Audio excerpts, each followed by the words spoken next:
Good morning. Usually, that sounded like a teacher. Usually, Jeff Dunn is up here welcoming everyone to the symposium, but I am Jan DeVault, and this is the first time I've actually done the introductions, and believe me, I was up at 1:30 and saying to myself, how can I thank all of these wonderful people who helped prepare today, and also you all who are so wonderful for coming. This is our 10th Battle of San Jacinto Symposium, and there are a couple of housekeeping matters. You may have noticed you don't have strings to your name tags. You will. Our registrar, God bless Dave Britton and Dave Singleton, our registrar had another commitment. So at the, I'm not going to say at the last hour, but the last few hours, Dave Britton has been trying to pull lists and everything together, so we have to cut him a little slack. Dave Britton, Dave Singleton, the symposium committee have worked very hard to bring a special morning to you. You all should have received a packet, a white packet. In that packet is today's program, and there is also an evaluation sheet. And we're hoping that you will read your program.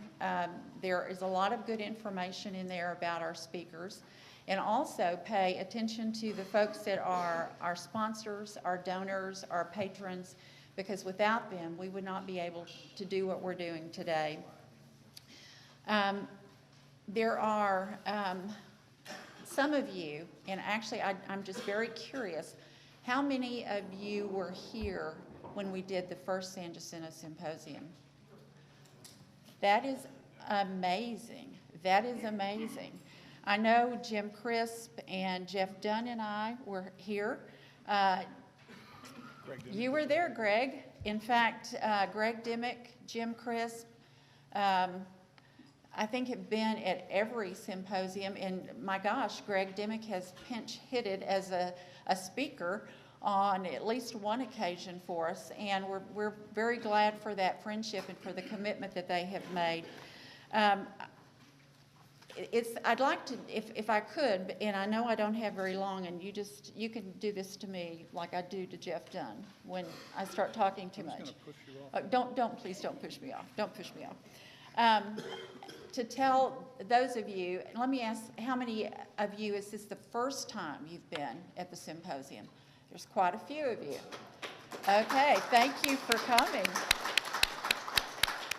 How this whole thing got started, it was a seed that Jeff Dunn planted 10 years ago. And Jeff at the time was the chairman of the San Jacinto Historical Advisory Board, and Nell Hoover and I made up the other three. There were three public members, and then Bill Connor was the representative for the San Jacinto Museum of History. And I went back and looked, and Jeff will remember this. Maybe not the date, but I'm going to tell you, Jeff, good historian that you are. June 17th, the year 2000. In the next item of business, this is from the San Jacinto Historical Advisory Board minutes, Chairman Dunn asked if any additional thought had been given to having a symposium or seminar on San Jacinto. And Bill Connor and I said, we have a friend at the University of Houston who actually is the Dean of the Honors College, and his name is Ted Estes. So Jeff suggested, and we all agreed, that what we needed to do is actually meet with Ted and see if there's something that maybe we could put together. And we did. And Ted was very positive. He said, this is something definitely that I would encourage. I would encourage the university to get involved. And so that we reported back to the next advisory board meeting. And unfortunately, Nell Hoover, who was one of the public members, one of the three, died that summer. So it was just Jeff and I. And luckily, in the fall, Nina Hindi, many of you know Nina Hindi. Nina Hindi was appointed to fill the term of Nell Hoover, and she said she would take the responsibility of making sure that we got this symposium off the ground. And I will forever be grateful to Nina Hindi for many things, but for certainly sticking in there and doing this first symposium, and she did the first and the second symposium. And this is hard to believe, but our first symposium was actually, we had 4 speakers. We had Jim Crisp, we had Frank Thompson, we had Greg Dimmick, and Miguel Soto. Since that time, and I'm gonna take the time, don't do this, don't cut me off yet. I'm gonna take the time to tell you who we have had over the years, and it is quite an amazing list of people. We've had Jim Haley, Josefina Vasquez, Steve Harden, Gerard Kendall, Frank De La Teja, J.P. Bryan, Bruce Winders, Raul Ramos, Madge Roberts, Mike Campbell, Michael Strutt, Ted Hollingsworth, Greg Cantrell, Andres Tijerina, John Wheat, Jack Jackson, Bill and Marjorie Walraven, Ann Hodges, Brenda McClurkin, Carolina Krim, Ed Miller, Felix Alvarez, John Jordan, Jerry Drake, Archie McDonald, Andres Resendez, Paula Marks, David Pomeroy, Fred McGee, Steve Moore, Gary Clayton Anderson, Steve Harrigan, Michael Angel Quiroga, Stuart Reed, Betsy Davis, Brianna Belton, Bill Brands, Sam Hayes, Jim Bevel, Roger Moore, Manuel Hinojosa, and Douglas Mangum.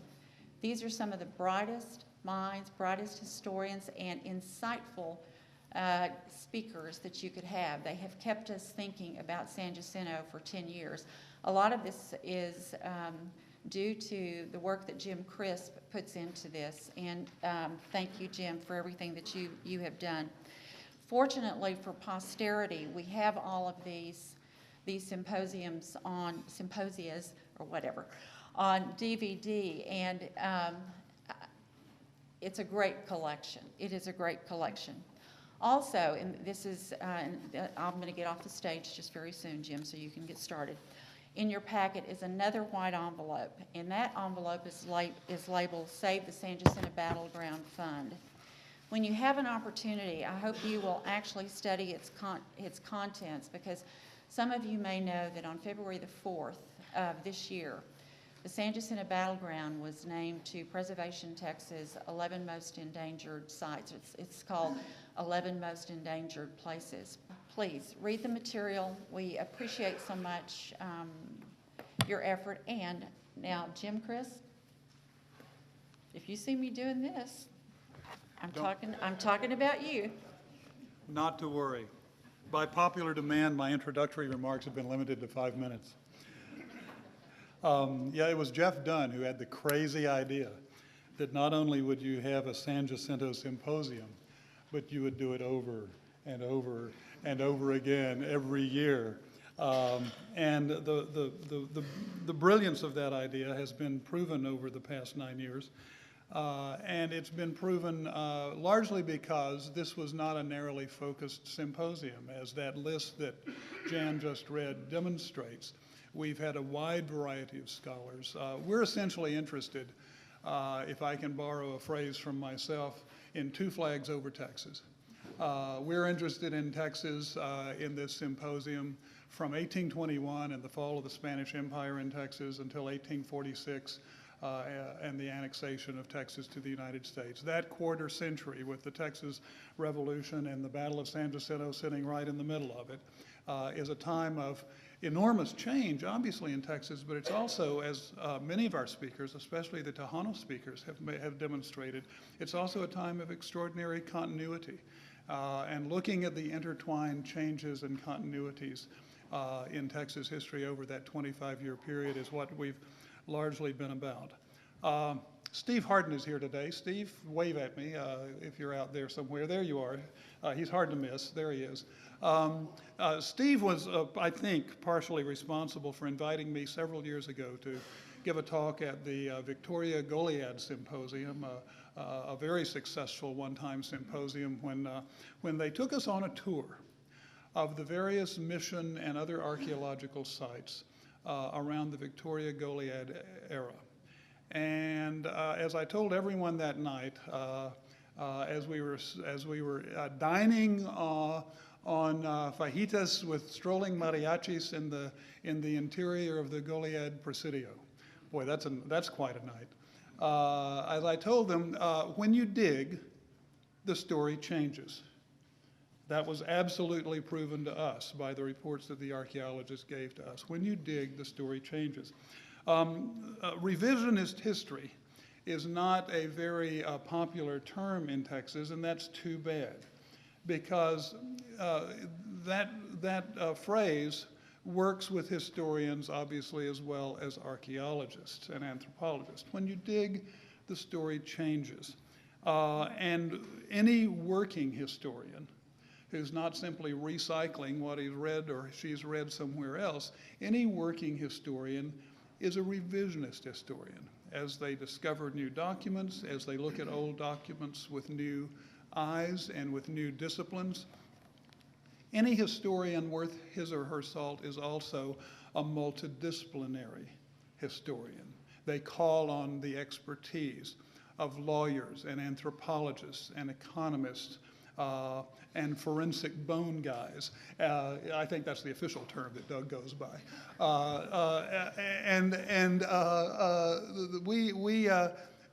We have tried to do that in this symposia as well, to get working scholars across many areas of Texas history. And my goodness, as you'll see from my 1-minute introductions for people later on today, we have certainly accomplished that. The first person that I'm going to introduce has told me not to say anything embarrassing about him. And so all I will say is that Jeff Dunn and Jan DeVault, who I almost pushed off the stage, are the founding father and mother. They're not an item. I was staying with Lee and Jeff, and their marriage is safe, when I was in Dallas last month. And John, wherever you are out there, Jan is still yours. But for the last 10 years, since they first asked me about doing this out at the San Jacinto site many years ago, Jan and Jeff and those other people that Jan mentioned have just really been working very, very hard without pay through their passion for this history to make this work. Without further ado, my 5 minutes is up, I think. It goes fast. I just want you to welcome the founding father of the San Jacinto Symposium, Jeff Dunn. Thank you, Jim. Thank you very much. One of the great things we're going to discuss today are these Mexican skulls, and we thought we'd give a little brief background about the Mexican dead at the Battle of San Jacinto to set the proper context. Before I begin, Jan neglected to mention that in the back of the room is a lady, Amanda Danning from Columbus, Texas, who is recreating a Mexican soldier from a CAT scan from one of these skulls. And so we hope that through the day you can watch her progress, and at the end of the day we'll see how far she's gotten along. But the Battle of San Jacinto has played a large role in Texan culture and heritage, and we tend to celebrate and commemorate this year after year on San Jacinto Day, but we often overlooked some of the darker side of this battle, and that is that when you have battle, people get killed. And in this battle, there were people that were killed on both sides, mostly the Mexican side, and that's one of the things that we're going to delve into today. Now, just as a brief overview, for those of you who are not familiar with this, the San Jacinto campaign began shortly after the fall of the Alamo in March of 1836 and ended about 6 weeks later with Sam Houston's army and a division of Santa Anna's army converging in what is now Harris County. The armies confronted each other on April 20th near the junction of Buffalo Bayou and the San Jacinto River. And the sequence of the battle the next day is rather simple. The Texas Army marched across the prairie between the two camps. They fired their rifles and muskets, then the Twin Sisters cannons, and charged the Mexican camp. The Texas Army did not have uniforms. They were not disciplined. And as you can see from this picture, they knew nothing about military precision. But what they did have, and what the military historians called elan, which is a vigorous spirit and enthusiasm, and sometimes that's enough to carry the day. This excerpt from McCardle's famous painting of the battle, which is in the state capitol, gives you a more realistic view of the engagement and the conflict. Now, the Mexican army resisted. They did so very bravely, but the commotion from the Texan attack against their lines quickly led to confusion, and in less than 30 minutes, the Mexican resistance largely ended. The Mexicans threw down their guns and fled or tried to escape on horseback. And what followed has been described by some Texans who participated in the battle as nothing more than a slaughter, because the battle was, for all practical purposes, over. Sam Houston made a feeble attempt to try to stop his men, but the anger over the losses of the Alamo and the Goliad and the rage that was manifested at that time led to a lot of indiscriminate killing for about an hour and a half to 2 hours. Many of the Mexican soldiers were on their knees, begging to be spared. In hearing the shouts of Alamo and Goliad, they tried to respond with Mino Alamo, Mino Goliad, to signify that they had not participated in those bloody engagements. Now, this phase of the conflict occurred in the south part of San Jacinto Battlefield, which is south of the present San Jacinto Monument. And this part of the battlefield still looks, to me, a little spooky today.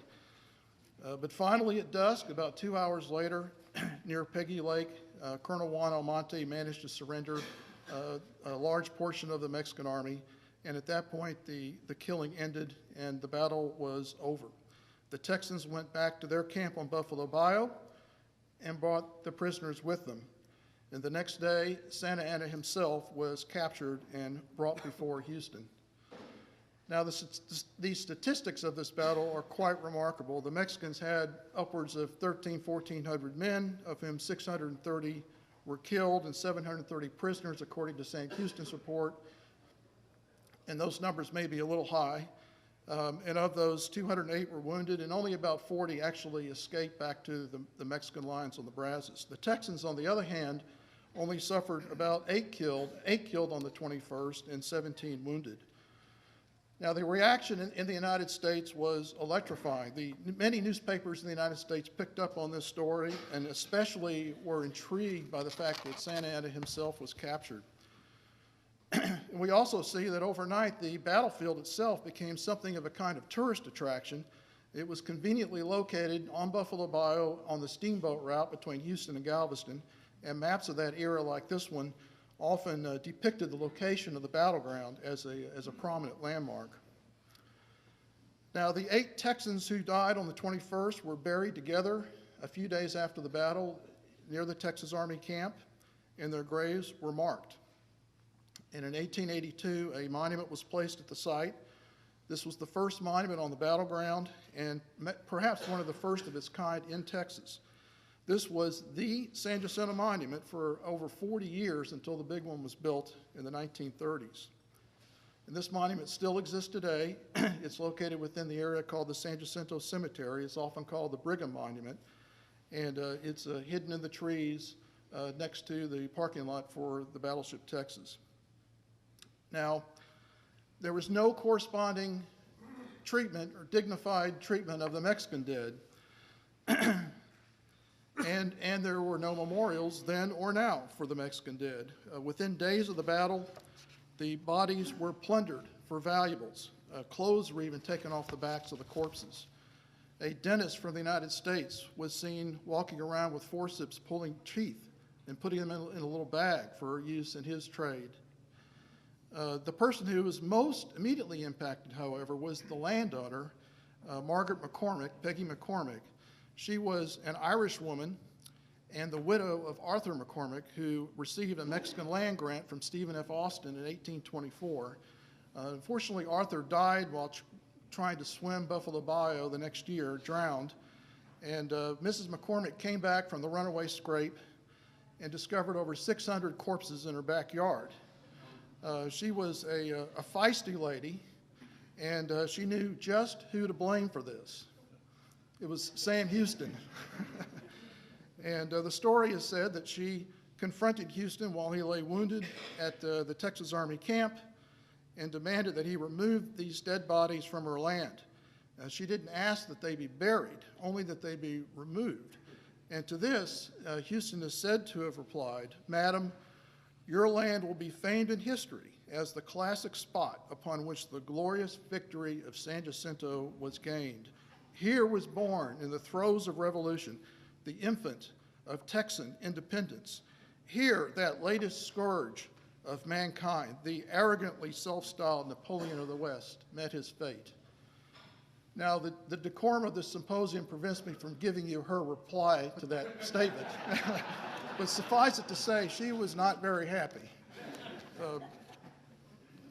Several days after the battle, John J. Lynn came to the battlefield from Galveston. And he wrote that a detail was made up of one man from each company of the Texan Army to actually go out and bury the Mexican dead. But it was said that these men refused to obey those orders. Lynn also said that he suggested to Houston that maybe 200 or more of the Mexican prisoners should go out there and do this under a strong Texan guard. And in his words, it ought to be as agreeable to the one as disgusting to the other. Well, this was presented to Santa Anna, who was, of course, a prisoner at that time, and the response was that he expressed total indifference as to what disposition was to be made of these soldiers, and recommended that if fuel was available, to just burn the bodies. Within a few days, this would have been early May, about 10 days after the battle, the smell of the dead Mexican corpses was so bad that the Texas Army simply just moved away. They moved up Buffalo Bayou, took the Mexican prisoners with them, and with that, the problem of the Mexican corpses was just abandoned to the residents in the area, including Peggy McCormick. The stories have come down that the bodies decomposed, and the domesticated cows that were grazing on the battlefield soon began chewing on the bones. This spoiled the milk and the meat, and finally the residents had to get together and decided that they would bury these bones in trenches. Unfortunately, to this day, we do not know where these trenches are, even though our organization, the Friends of San Jacinto Battleground, has been attempting to locate them. But it was also recorded that they left many of the skulls on the ground because they felt that the skulls were too large for the cows to chew upon. And in 1837 and 38, we have this strange phenomenon in the Houston area of people going out to the battleground collecting skulls. And with that, we see John James Audubon, the famous American naturalist who was famous at the time he came to Texas in 1837. He was offered Mexican skulls, and he even went to the battleground and saw the bones laying around. Now, we're going to have Dr. Totter will tell us more about his visit. I will say about this portrait, we used this as the theme for our symposium this year because the expression on Audubon's face makes it appear that he is looking at skulls, slaves, and sex all at the same time. In February 1838, John Herndon of Houston went out to the battleground, and he wrote in his diary that he collected many skulls himself. And he also recorded an incident in Galveston where he witnessed a doctor actually drinking whiskey from a skull. And in August 1838, Gustav Dressel, who's pictured here, visited the battlefield, and he also remarked in his writings that the bones on the battlefield still bear testimony to their numbers. So we see this phenomenon for several years after the battle.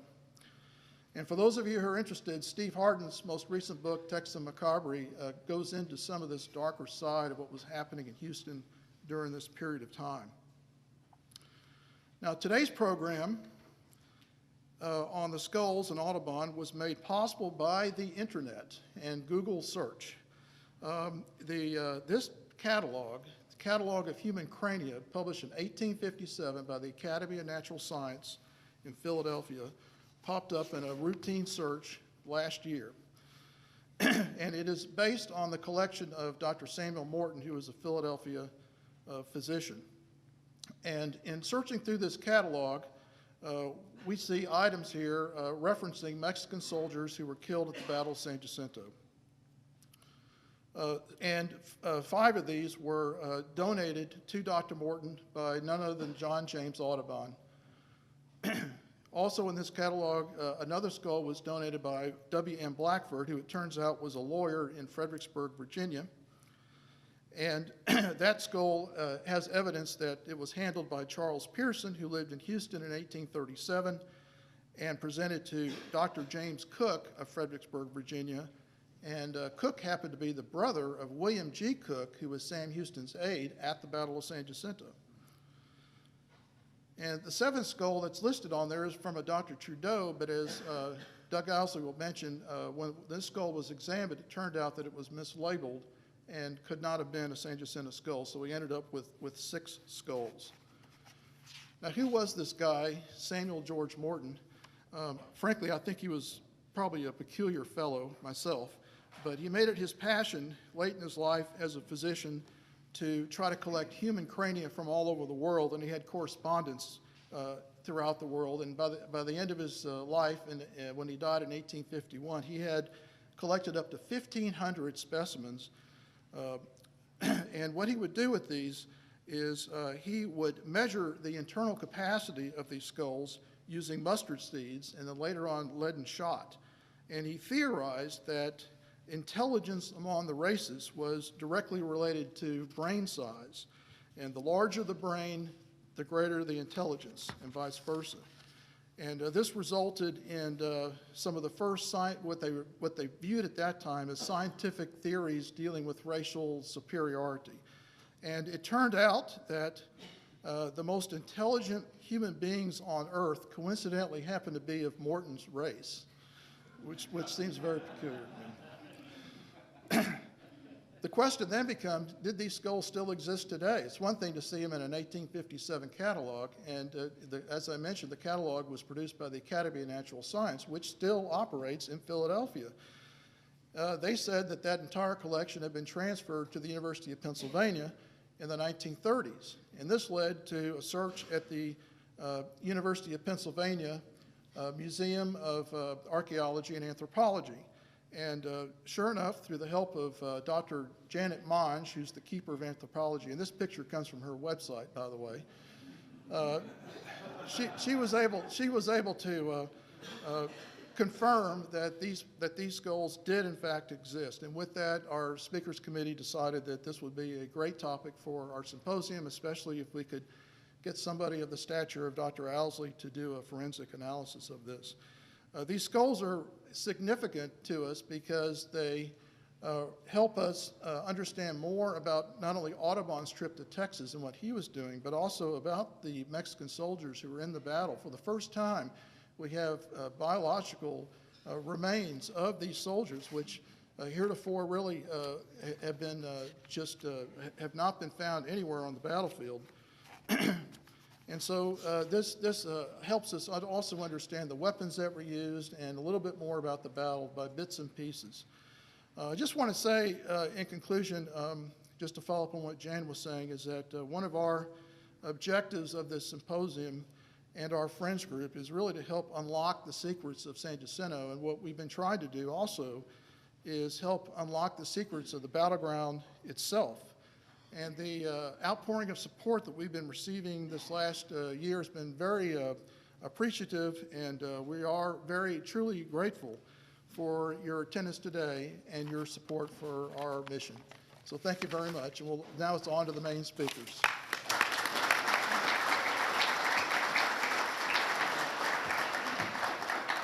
Thank you, Jeff. Our first speaker, Dr. Ron Tyler, comes to us from the Amon Carter Museum, where he's executive director. A quarter century ago, he was curator there after receiving his PhD from TCU in Fort Worth. And in the intervening time, for about 20 years, Ron is extremely old.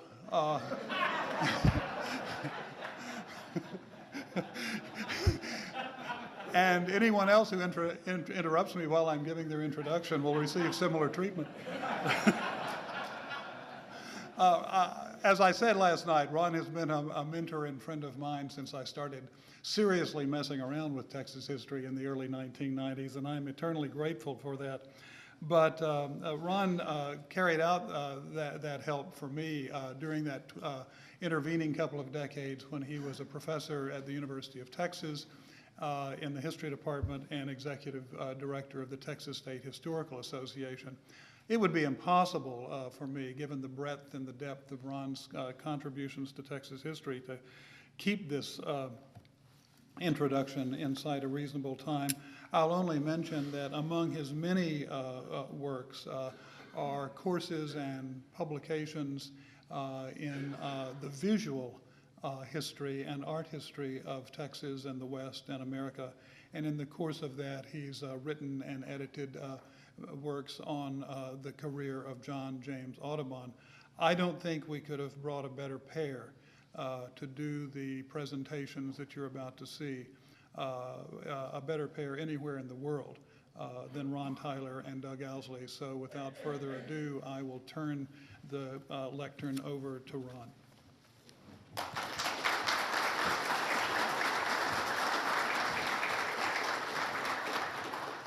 Thank you, Jim. That introduction will be long remembered, shall we say. I'm delighted to be here. I've attended a previous session of this seminar, and I've always felt that some of the most interesting work being done in the field was revealed at these seminars. So I'm delighted to be here to talk about John James Audubon and the contribution that he made in terms of Texas and the particular reference to the skulls that we're talking about today. Audubon was one of the most famous people really in the world, I guess, by the time he came to Texas in 1837.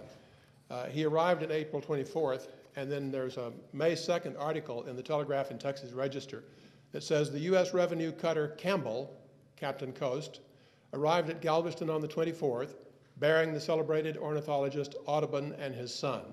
Mr. Harris also accompanies this gentleman, and he is associated with him in scientific researches. Harris was one of Audubon's greatest patrons. Audubon is one of the few Americans whose fame has extended throughout the civilized world and whose services have commanded a national tribute of respect from the United States. That certainly was not always the case, because when Audubon started out, he was not very well received by the naturalists in Philadelphia. And he had to work hard to achieve that distinction. I don't know, can you see any of the type? I didn't know how large the screen was going to be, but you may be having a hard time reading that. But Audubon, over the course of his life, produced an amazing amount of material. First, of course, was The Birds of America, which is a large double elephant folio, 435 plates. That's what he's most famous for. He also did the Ornithological Biography, which is the text that accompanies the Double Elephant Folio books. Then he came back to the United States and did an octavo edition of the Birds of America. Then, without pausing, he began work on the viviparous quadrupeds of North America to do for the animals what he had done for the birds. And then he started, and his sons finished, an octavo edition of the animals. So amazing contribution over a period of a life that lasted from 1785 until 1851. He had to go to Europe, of course, to find a publisher for his work, and he had to go to Europe really to earn a reputation so that the naturalists in Philadelphia would accept him and his work. But by the time he came to Texas in 1837, he was largely accepted and well respected, and indeed a famous person. This is the Double Elephant Folio that he's most famous for. The prints are about 39.5 inches high. They are usually done by engraving, and they are hand-colored. So each of the prints is an original, and there is some varying from set to set. But this is the book that he's most famous for. Now, why is he so famous? Well, his contribution was to basically revolutionize the way that birds are presented to the world, if you will. And I'm showing you some earlier bird drawings by earlier naturalists. On the right, you see work by Carol Linnaeus, and on the left by Matthias Marion. These are dead stuffed birds. There isn't any question about it. And even as naturalists continued to work in depicting birds, this is Mark Catesby, 18th century, one of the most famous naturalists who came to America at that time. And Catesby's birds are still fairly dead and fairly stuffed. That's basically the way they look. The father of American ornithology is Alexander Wilson. And here is Alexander Wilson's eagle. And you can see that it is a virtual copy of the specimen that is still in the Academy of Natural History in Philadelphia. So the birds aren't being very well served by the depiction of them. Audubon was to change that. Audubon came to the United States in 1808 because his father wanted him to get out of France to escape the Napoleonic Wars. His father had purchased a farm near Mill Grove, Pennsylvania, and he sent Audubon over to live on the farm. Not to run the farm, he had an overseer who was running the farm, but young Audubon was to live there and supposedly work and stay out of trouble. And what he did, of course, was he started birding seriously. He had gotten interested in birding in France because one of his father's friends was a birder, and Audubon started birding very seriously while he was at Mill Grove, and one of his favorite places was Perkiomen Creek, which is just down at the foot of the house, which is up on the hill. Well, Audubon's technique, and I show this Dürer print to illustrate his technique. You see there's a screen between the artist and the subject, and that screen is lined off, and on the artist's paper there are identical lines. In other words, each one of those little blocks is the same size. The artist is looking through an eyepiece, if you will, or actually just a sight, so he can keep his eye in the same place. So if the artist keeps his eye in the same place and then fills in on the piece of paper what he sees in each one of those squares, he automatically produces perspective. This was something that Audubon perfected while he was at Mill Grove, and he embroidered upon that by putting the specimen in front of the screen. And in fact, he didn't need a screen. All he needed was another piece of paper lined off in a similar way. So what he was doing was, by reproducing in what he saw on that screen, he was drawing the birds in actual size as well. And that was his goal, to draw all the birds of North America in life size. That explains some of the odd poses in his, or some of the odd looking poses in his drawings, because, for example, the whooping crane is taller than 39 inches. So he had to pose the whooping crane stooping down to pick up a little baby alligator, I'll show you that in just a moment, in order to get the whooping crane on that page of paper. But the whooping crane is reproduced life size, and that was one of Audubon's great claims. See, nobody knew what these birds looked like up close, and many of the birds were unknown anyway, so he wanted to reproduce them life size. This is his contribution to science. Well, with that method of discovery, he added wiring up the birds in animated poses. He would study the birds for weeks and sometimes months at a time before he would kill them and stuff them and wire them in poses that he considered to be natural based on his observations. So his drawings become much more animated. And as he developed this, he also fell in love with the neighbor lady at the next farm at Mill Grove and married her. Her name was Lucy Bakewell, and they started married life together in Louisville, Kentucky, very unsuccessfully because the Panic of 1818 came along and drove him out of business. By 1820, he has decided that he's really going to do what he's passionate about, and that is drawing birds. So he takes a young student named Joseph Mason, whom he had worked with, and they set off down the Mississippi River. And he's going to do what he began to call his great work. He's going to publish all the birds of America in life size. He went down the Ohio River, the Mississippi River, to New Orleans. He spent a few days in New Orleans, actually a few weeks. He would go to the market every day to see what new birds had been brought in. Then his wife came down to join him, and she got a job teaching the children on Oakley Plantation, which is just north of Baton Rouge. And so Audubon went up there and made that his headquarters, and he would spend all day in the forest looking for birds while Lucy was teaching the plantation children. And Joseph Mason helped Audubon come up with some of the most beautiful compositions that are in the Birds of America. Audubon was doing the birds, Mason was doing the flowers and the leaves. Here's the whooping crane, and you can see that this enormous bird has been captured on this 39.5-inch sheet of paper in a very natural pose, stooping down to pick up this little morsel of a baby alligator. This is a self-portrait of Audubon done about this same time. He was very much a backwoodsman, apparently usually dressed in black and slicked his hair down with bear grease, which of course presented some problems when he went to London. But his first trip was to Philadelphia. He had collected all these drawings around Philadelphia, and he wanted to go to Philadelphia, which was sort of the headquarters for naturalists and for the intellectual life of America at this time. He wanted to find a publisher, and he was unsuccessful. He insulted Alexander Wilson. Wilson's reputation in Philadelphia was very high. His book, although Wilson had died, was being continued, it was being enlarged, and the naturalist sort of wrote this backwoodsman off. You can see Audubon in 1822 looking rather dour. You can see him in 1826 looking rather happy, because after he went to Liverpool, he found some support, he found some encouragement. He found people who understood what he was doing, and they really began to encourage him to pursue his dream of publishing The Birds of America. He went to Edinburgh, where he found a printer named William Lazars.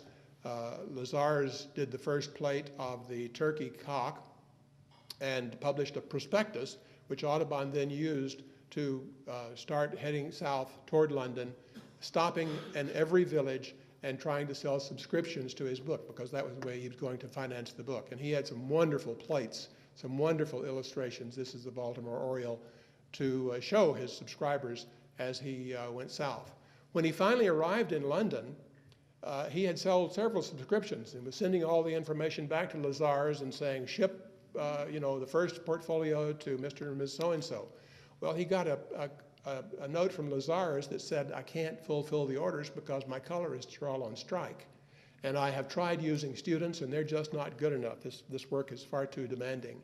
So Audubon had to find a new printer while he was in London, and he ran into, this was apparently near where he was staying, near the British Museum. He ran into Havel's Zoological Gallery. Robert Havel was a dealer in natural history specimens. He was also an engraver, and his son Robert Jr.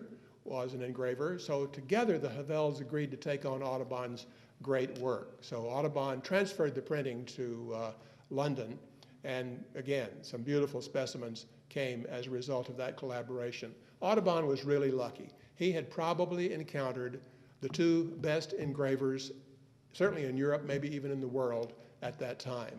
And this was a time when lithography was beginning to gain some traction, and people were turning to lithography because it was a little bit cheaper than engraving. And so engraving was sort of going out, if you will. And so Audubon caught these two fellows at the height of their game, if you will. And that's one reason The Birds of America is so beautiful and so well respected, because the prints are beautiful. But as you can see, Audubon's work is revolutionary. Compare these images to the dead stuffed birds that I showed you at the beginning. They're animated, they're beautiful, they're interesting, And of course, because, we hadn't learned to fly at that time ourselves, and so we all kind of envied the birds for their ability to fly and to get that bird's eye view that became so popular in the 19th century. Here's another example of the Virginian partridge, in which Audubon has just captured, it seems to me, the entire idea of romanticism, of exoticism, of color, of emotion, of ferocity. Look at the hawk. Look at the partridges, how they're fleeing. Their home has been invaded by this murderer, if you will, and they're in panic, of course, and the hawk has murder in his eye. And Audubon has captured all of that, and of course, it's a beautiful picture as well. The color is vivid and exciting, and all this is very much a part of the romantic movement of the period. He uses color and space very well, as in the snowy owls, and of course, the pileated woodpecker. Wonderful illustration. Well, Audubon is engaged in this project, and of course, he realizes after he's gotten it started, after he sold a number of subscriptions, that he hasn't gotten all the birds yet. So he has to go back to the United States and continue his research. So he goes to Charleston, where he has the good fortune of meeting the Reverend John Bachman, a Lutheran minister in Charleston. Bachman is a preeminent naturalist in his own right. He specializes in quadrupeds. They would later collaborate on a book on the viviparous quadrupeds.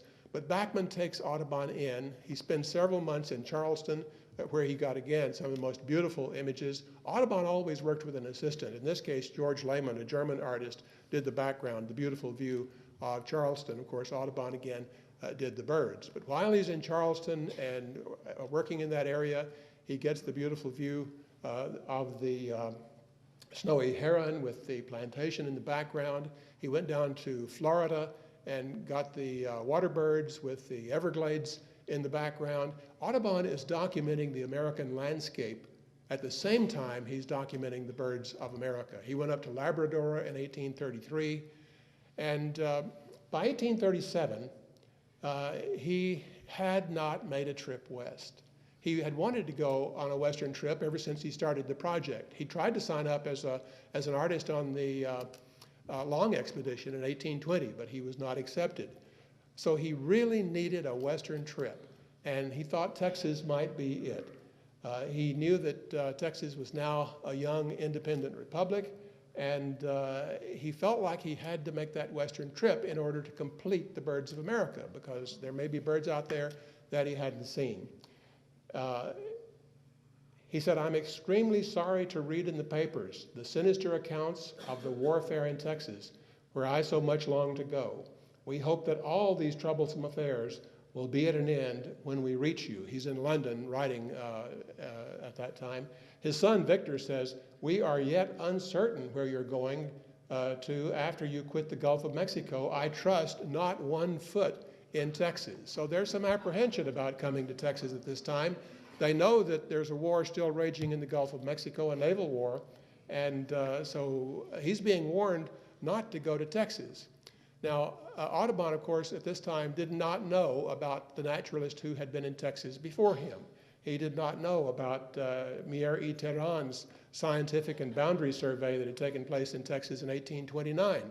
And he was accompanied part of the way by a Swiss naturalist named Jean-Louis Berlandier, who was documenting the animals and the birds and the plants, primarily of South Texas, but also some into East Texas. He was also documenting the people of Texas, including the Indians, and made a beautiful series of about 20 or 30 watercolor sketches of the Indians of Texas. Nor did he know of the work of William Drummond, a Scotsman who had been sent to Texas from what is today Kew Garden. Drummond was in Texas in 1833, and he was studying the plants, the wildflowers of Texas, and he sent seeds and specimens back to Kew Garden.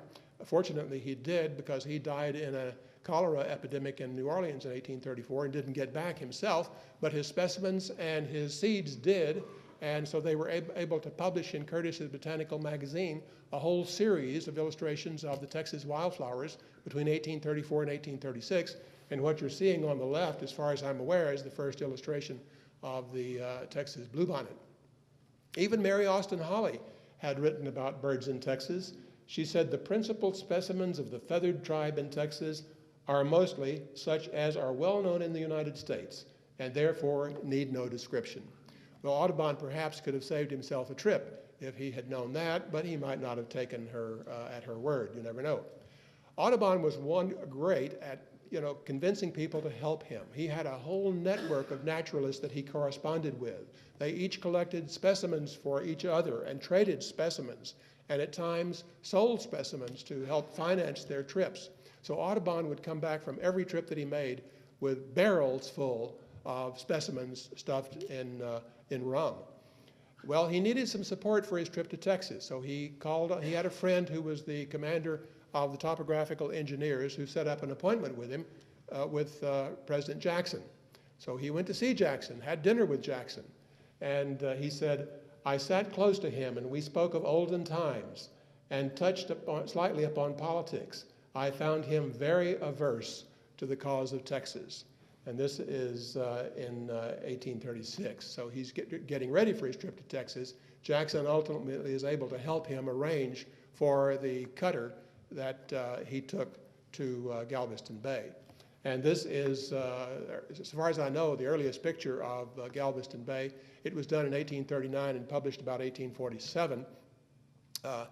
Now, John Woodhouse Audubon, Audubon's son, was with him on the trip, and he did a camera lucida view, a drawing of Galveston. Unfortunately, that view is not known to exist. And Audubon writes, "John took a view of the rough village of Galveston with the lucida. We found much company on board and returned to the vessel, among whom there was a contractor for beef in the Army," and this is the man that Jeff alluded to, who said he would collect some skulls and give them to Audubon. Now, why was Audubon wanting skulls? Well, he was a very good friend of Dr. Samuel Morton. They had been trading correspondence for years. They had been trading specimens for years. Morton would send Audubon birds, and so Audubon was trying to help him with his collection of skulls. Why was he collecting skulls? The foremost question among naturalists of the day in the 1830s was the origin of the species. Where did we come from? Was it the biblical description, or was it some other kind of origin? That was the big question. So naturalists were studying every element of nature, but that was the overriding question. So if you could gather skulls from all over the world and get, different races represented, maybe we could begin to determine whether there was a unified origins or whether there were separate origins. That was the goal of the naturalist of that period, and Dr. Samuel Morton was one of the leaders in studying craniology. And of course, this is also the time of phrenology. You might have noticed that Audubon said the man who was going to help him bumped with botanical bumps. He was talking about bumps in the skull because of the study of phrenology. Well, after Audubon arrived at Galveston, they took a boat up. This is San Jacinto River. They took a boat up the San Jacinto off to Buffalo Bayou, and then on into Houston. Audubon says, we landed at the capital of Texas, drenched to the skin, and we were kindly received on board the steamer Yellowstone. Shanties, cargoes of hogsheads, barrels. We were spread among the landing, and the Indians drunk and hallooing and stumbling about in the mud in every direction. Many of them were young and well-looking, and with far less decorations than I've seen before. We're very fortunate to have some excellent descriptions of Texas from Audubon's journal, or from the surviving parts of Audubon's journal. He said, as soon as we arose above the bank, we saw before us a level of far extending prairie, destitute of timber and rather poor soil, houses half finished, most of them without roofs. Tents and a liberty pole with the Capitol were exhibited to our view at once. We approached the president's mansion, however, wading through water above our ankles. This abode of President Houston is a log house consisting of 2 rooms and a passage through after the Southern fashion. The moment we stepped over the threshold, on the right hand of the passage, we found ourselves ushered into what in other countries would be called the antechamber. The ground floor, however, was muddy and filthy. A large fire was burning. A small table covered with paper and writing materials was in the center. Camp beds, trunks, and different materials were strewn around the room. We were at once presented to several members of the cabinet, some of whom bore the stamp of men of intellectual ability, simple though bold in their appearance. Here we were presented to Mr. Crawford, an agent of the British minister to Mexico, who had come here on some secret mission. He says that while they were waiting to see President Sam Houston, we amused ourselves by walking to the Capitol, and this is Mary Austin Hawley's drawing of the Capitol in December of 1837, a little bit after Audubon's visit. We amused ourselves by walking to the Capitol, which was yet without a roof, and the floors and benches and tables of both houses of Congress were well saturated with water, as our clothes had been in the morning. We invited one of the great men of the place to enter, we were invited by one of the great men of the place to enter a booth and take a drink of grog with him. We did so, but I was rather surprised that he offered his name instead of cash to the barkeep. He said, we first caught sight of President Houston as he walked from one of the grog shops where he had been to prevent the sale of ardent spirits. He was on his way to the house and wore a large gray coarse coat.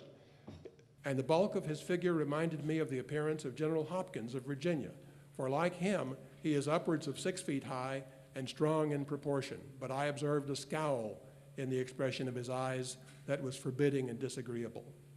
We reached the abode before him, but he came soon, and we were presented to His Excellency. He was dressed in a fancy velvet coat and trousers trimmed with broad gold lace. Around his neck was tied a cravat, somewhat in the style of '76. He received us kindly and was desirous of retaining us for a while and offered us every facility within his power. He at once removed us from the anteroom into his private chamber, which, by the way, was not much cleaner than the former. We were severally introduced by him to different members of the cabinet and staff, and at once asked to drink grog with him, which we did, wishing success to the new republic. Our talk was short, but the impression which was made upon my mind at the time by himself and his officers and his place of abode can never be forgotten. Audubon had a wonderful time in Texas. It was a great place to hunt, and of course that's what he did with most of his time, because he had to acquire specimens. And he acquired a lot of specimens while he was in Texas. We don't know how many, because I think some of them were lost on the way back. As he was leaving, he went back down Buffalo Bayou, of course, and visited the grounds at the battlefield, and that's when he noted that the bones of the Mexican soldiers were still strewn around the battlefield. After Audubon's departure, Senator Stephen Everett introduced a resolution into Congress to recognize Audubon as an honorary citizen of the Republic of Texas, but as John Jenkins writes in his book on Audubon in Texas, the gesture met a snag in the Foreign Relations Committee and failed to pass. Audubon's comment as he left Texas was, "Nobody bought my book." He was dealing, of course, with a fledgling country where there was no money. Perhaps he might have sold a book if he'd been willing to accept a trade. I'm not sure. Well, Audubon wrote after his visit to Texas, "More than 2/3 of our species occur here. We found not one new species, but the mass of observations that we have gathered connected with the ornithology of our country has, I think, never been surpassed. I feel myself now tolerably competent to give an essay upon the geographical distribution of the feathered tribes of our dear country." This image that I'm showing you of Havel's tern, and Havel's tern was named after his printer, Robert Havel, might be one of the few drawings that Audubon actually changed or altered in some way as a result of his visit to Texas, because he did encounter the terns in Texas, and he had already done a drawing of the terns, but the published work is slightly different from the drawing. And so he might have altered that drawing based on his observations in Texas. He did gather other specimens. This is, of course, the famous mockingbird, which he had done while he was in Louisiana years ago. But he did collect a rattlesnake in Texas, and it was, as he says, "I had the grand fortune to procure specimens of my climbing rattlesnake." Now, this is reference to one of the early scandals of his career. When he published this picture, all the naturalists in Philadelphia said, "This is a fake. Rattlesnakes don't climb trees. And by the way, also, the fangs don't look like that." So they said the Audubon later admitted, I think, that this was a fence post rather than a tree. But the naturalists really attacked him for this picture. He says, "I found specimens of my climbing rattlesnake with double recurred fangs, which I am told will prove to be a new genre, and therefore Messrs. Ord and Waterton, good souls, those were the people who attacked him primarily. So he was glad to find this rattlesnake because it really proved that his drawing is correct. And of course the drawing was correct because he had drawn from an actual specimen before. But now he had, Audubon early in his career didn't keep his specimens all the time, so he didn't have proof. He soon caught on that he had to hang on to the specimens in order to answer the other naturalists who were attacking him. What happened to the Texas species that he collected? Well, he initially feared that they were lost. And he starts writing to his friends about have they arrived yet? Where are they? That sort of thing. And he writes to Brewer in Boston, who is a naturalist and a collector and a newspaper editor. And at least one, if not 5 barrels of my birds in rum collected when on the shores of the Mexican Gulf are also missing, and one contained the skulls of Indians and so forth, intended, some of them, for friends in Philadelphia. This might have been Morton's skulls. Later he writes to Harris, I am glad that you received the barrel of skulls and one of the boxes of eggs. So we know that some of the specimens were finally delivered to Harris. They showed up in the book on craniology that Jeff mentioned. And Audubon, after his Texas trip, then went back to London, where he brought the Birds of America to a conclusion the very next year. So he made his trip to Texas right before he finished the great work. He immediately embarked, as I said, in the viviparous quadrupeds of North America and the octavo edition of the birds. His son, John Woodhouse Audubon, came back to Texas while doing research on the quadrupeds. So you get the wonderful picture of the nine-banded armadillo, the red Texan wolf, the jackrabbit. These are wonderful pictures. Audubon was one of the few people who, by selling subscriptions to his book, became a somewhat wealthy man. And this is the house that he built for his family on the shores of the Hudson River, where he lived to a ripe old age, dying in 1851. His trip to Texas was a highlight for him, and perhaps we have some objects from that trip that will occupy us for the rest of the day. I hope so. Thank you.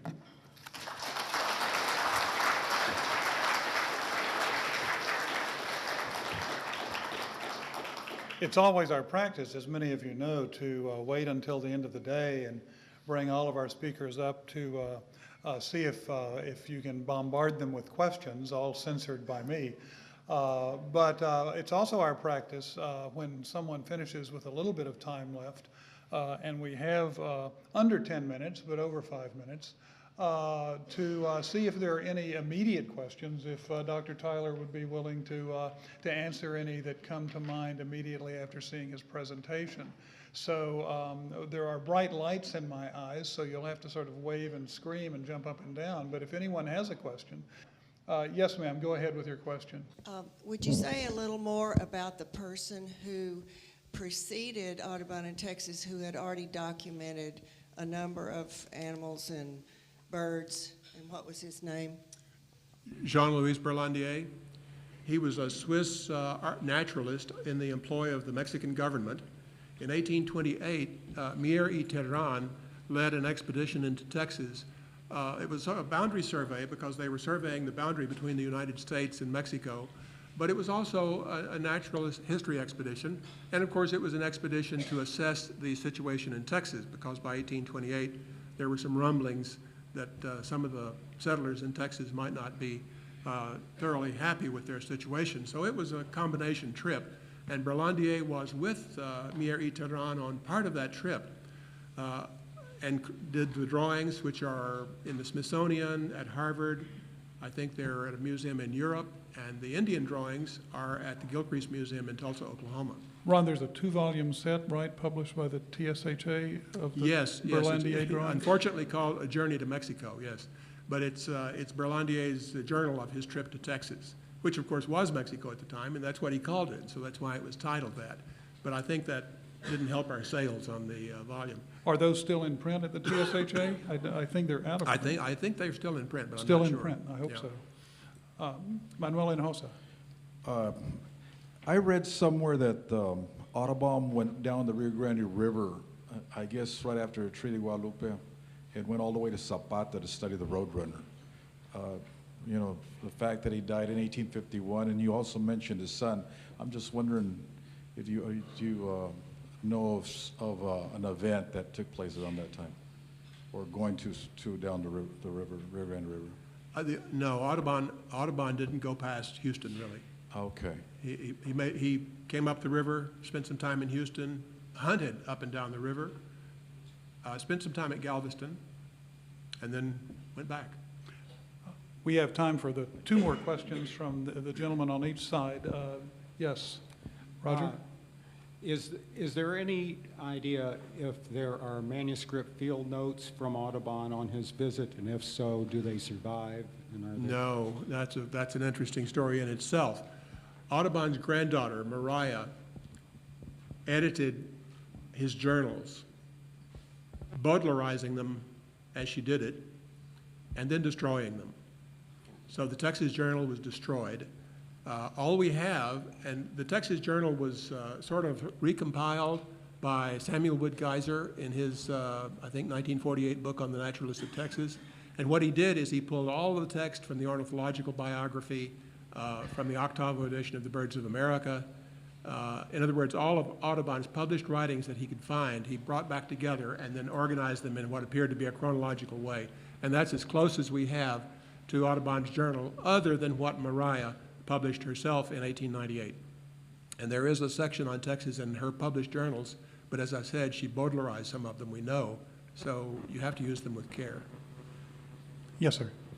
On the Berlandier, the information about the Indians, what's the best place to access that? They're at the Gilcrease Museum in Tulsa. Gilcrease? There's a book called Indians of Texas in 1830 that was published, oh gosh, late 60s, early 70s by John Ewers, and they're published in that book. I don't think they're all published, though. I'm not sure, because I showed you pictures of a couple of Mexican horsemen as well, and I'm not sure that all those got into Ewers' book because he was talking about the Indians. These are fabulous little watercolors, Texas in 1828 to 1830, and they're just not that well known. And part of the reason is they're in a bound book. So even if you want to exhibit them, you have to, open the book and exhibit them one at a time. Right. Dr. Siracusa, one last question, please.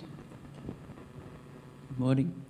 My maiden name is Bachman, and I grew up in Cedar Rapids, Iowa with Audubon books and prints, and was told that a relative of ours, John Bachman, who was a pastor in the Carolinas, had, as a friend, helped Audubon write some of his texts. Are you familiar with John Bachman? Oh, yes, he did. He was the author of the Viviparous Quadrupeds text. The book would have never gotten done without Dr. Bachman. Yeah.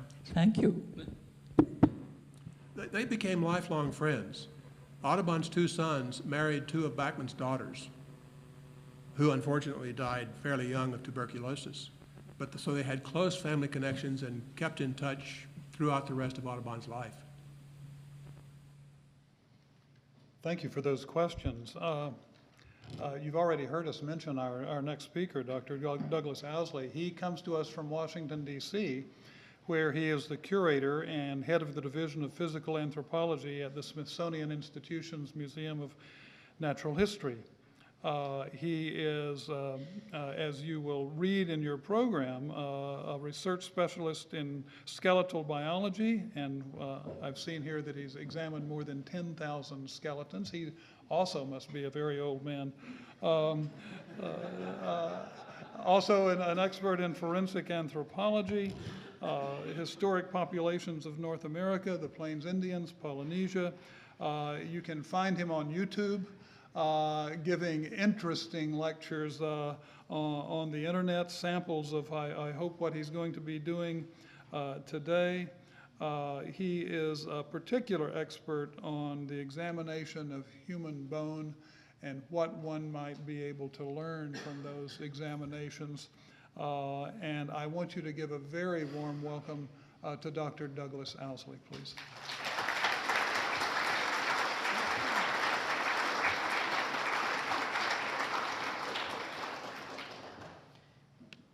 And if I could get it darker. Okay. Just make me go right here, Greg. He's the man. It's a great pleasure to talk to you this morning.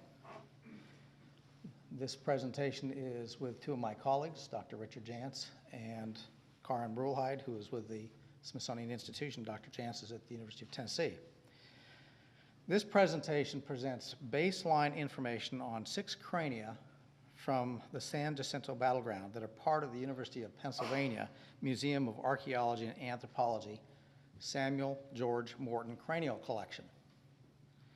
The Friends of San Jacinto Battleground sponsored this presentation and this investigation, and I would like to give special thanks to Jan DeVault and Jeff Dunn.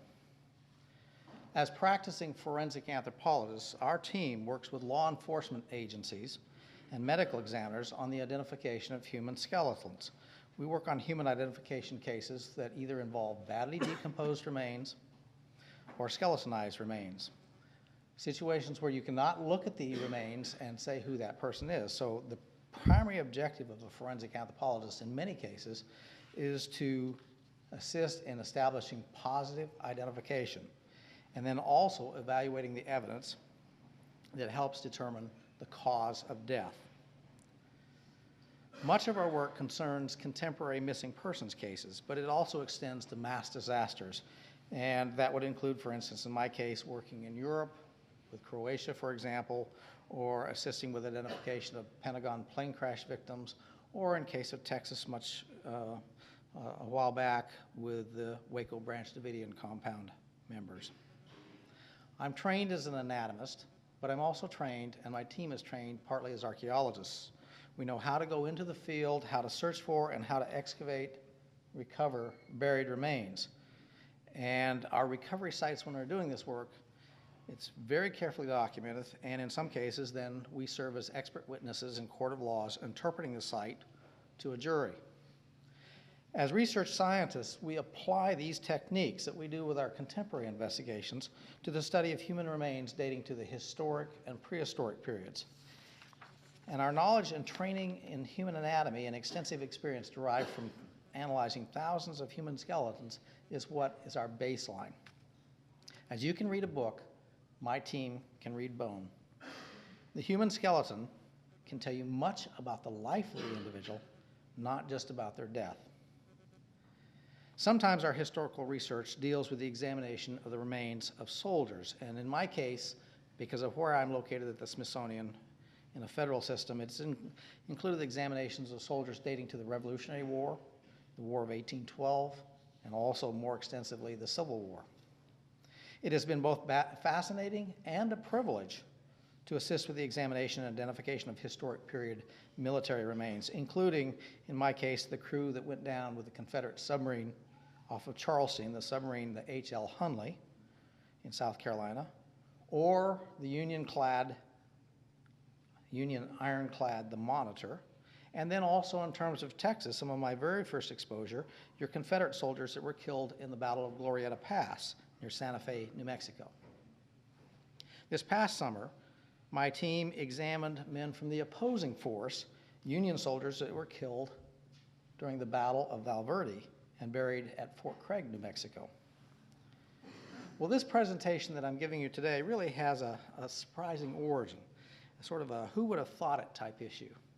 And that is the actual preservation of human remains from the San Jacinto battlefield. They have not been lost, but instead very carefully maintained as part of an early and irreplaceable anatomical collection that even today remains a valuable resource for scientific research. Samuel George Morton was a medical doctor and a member of the Philadelphia Academy of Natural Sciences, and he assembled this unique collection from 1832 until his death in 1851. Working with worldwide contacts, including anatomists, naturalists, military surgeons, and missionaries, he acquired crania from every occupied continent. This renowned collection that at his death numbered 867 was a collection that was carefully labeled, and it, in this country, predates any other anatomical collection that we know of and work with today. Dr. Morton's archival records and catalog, published in 1849, provide information about the recovery context, the identity, and the original collector.